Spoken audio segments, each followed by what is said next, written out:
Hi aspirants, welcome to daily aspirants world. నేను మీ Harshini. 14th July 2026 most important updates. CGL, UPSC, banking, railway ఎగ్జామ్స్కి చాలా important updates. లాస్ట్లో quiz కూడా ఉంటుంది, వీడియో మిస్ అవ్వకండి. ఈ వీడియోని ఫుల్గా చూసి లైక్ చేసి మీ ఫ్రెండ్స్కి కూడా షేర్ చేయండి. జూలై 2026లో జమ్మూ కాశ్మీర్లోని లఖాన్పూర్ను పీఎం స్వనిధి బీద ఆహార కేంద్రంగా ఎంపిక చేశారు. ఈ ప్రాజెక్టును కేంద్ర మంత్రి డాక్టర్ జితేంద్ర సింగ్ ప్రకటించారు. ఇది డోగ్రా వంటకాలు మరియు పర్యాటకాన్ని ప్రోత్సహిస్తుంది. ప్రతి కేంద్రానికి 4 కోట్ల నిధులు 3 దశల్లో ఇస్తారు. అదనంగా 25 లక్షల ప్రోత్సాహకం ఉంటుంది. జూలై 2026లో పంజాబ్లోని చిక్కారా యూనివర్సిటీ 20 కోట్లతో అటల్ ఇంక్యుబేషన్ సెంటర్ను ప్రారంభించింది. ఈ కేంద్రం drone technology, agritech, renewable energy స్టార్టప్లకు మద్దతు ఇస్తుంది. ఈ యోజన నీతి ఆయోగ్ అటల్ ఇన్నోవేషన్ మిషన్తో సాకారంగా ప్రారంభించబడింది. లక్ష్యం పరిశోధన, ఉద్యమశీలత మరియు టెక్నాలజీ ఆధారిత ఆర్థిక వృద్ధిని ప్రోత్సహించడం. జూలై 2026లో పోస్టుల శాఖ మరియు టెలికాం నియంత్రణ సంస్థ గ్రామస్థాయి టెలికాం నెట్వర్క్ సర్వే కోసం అవగాహన ఒప్పందం కుదుర్చుకున్నాయి. ఈ సర్వే 5.68 లక్షల గ్రామాల్లో మొబైల్ నెట్వర్క్ పనితీరును అంచనా వేస్తుంది. 1.4 లక్షల గ్రామీణ డాక్ సేవకులు ఫీల్డ్ డేటా సేకరిస్తారు. ఈ కార్యక్రమం డిజిటల్ ఇండియాను బలోపేతం చేసి గ్రామీణ టెలికాం సేవలను మెరుగుపరచడమే లక్ష్యం.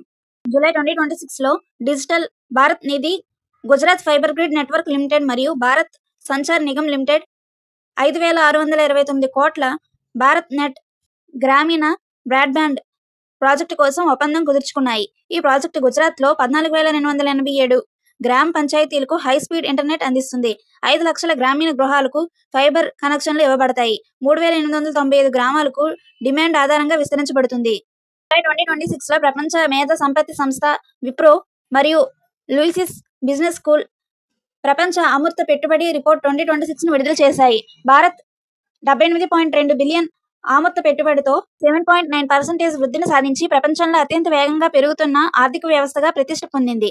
సాఫ్ట్వేర్, R&D, డేటాబేస్లు, డిజైన్, బ్రాండ్లు మరియు మేధో సంపత్తి భారత్ పెట్టుబడుల ప్రధాన భాగాలు. ఈ వృద్ధి భారతదేశాన్ని ప్రపంచ ఆవిష్కరణ శక్తిగా నిలిపింది.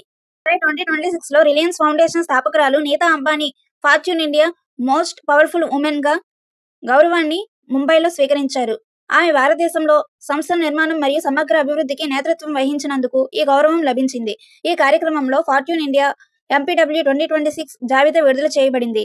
100 మంది ప్రతిభావంతులైన మహిళలను గుర్తించింది. టాప్ 5లో రోషిని నాదార్, రెడ్డి సిస్టర్స్, సవిత్రి జిందాల్ మరియు డాక్టర్ ప్రీతి అడానీ ఉన్నారు. జూలై 2026లో విశాఖపట్నంలో రక్షణ మంత్రి రాజ్నాథ్ సింగ్ సమక్షంలో భారత నౌకాదళం స్థానికంగా తయారు చేసిన స్టెల్త్ ఫ్రిగేట్ INS మహేంద్రగిరిని తూర్పు నౌకాదళంలో చేర్చుకుంది. ఇది నీలగిరి తరగతికి చెందిన 6వ ఫ్రిగేట్ అయి భారత మహాసముద్ర ప్రాంతంలో మహాసాగర్ దృష్టికోణంలో సముద్ర భద్రతను బలోపేతం చేస్తుంది. ఈ నౌకను ముంబైలో Mazagon dock ship builders limited నిర్మించారు. మైటీ మెజెస్టిక్ మ్యాచ్లెస్ అనే మోటోతో మహేంద్రగిరి భారత నౌకాదళ శక్తిని ప్రతిబింబిస్తుంది. జూలై 12, 2026 మధ్య లండన్లో జరిగిన వింబుల్డన్ టెన్నిస్ పోటీల్లో ఇటలీకి చెందిన జానిక్ సిన్నర్ పురుషుల సింగిల్స్ టైటిల్ను గెలుచుకున్నారు. చెక్ రిపబ్లిక్ చెందిన లిండా నోస్కావా మహిళల సింగిల్స్ టైటిల్ను గెలుచుకుంది.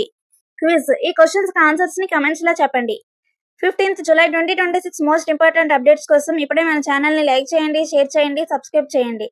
Thank you.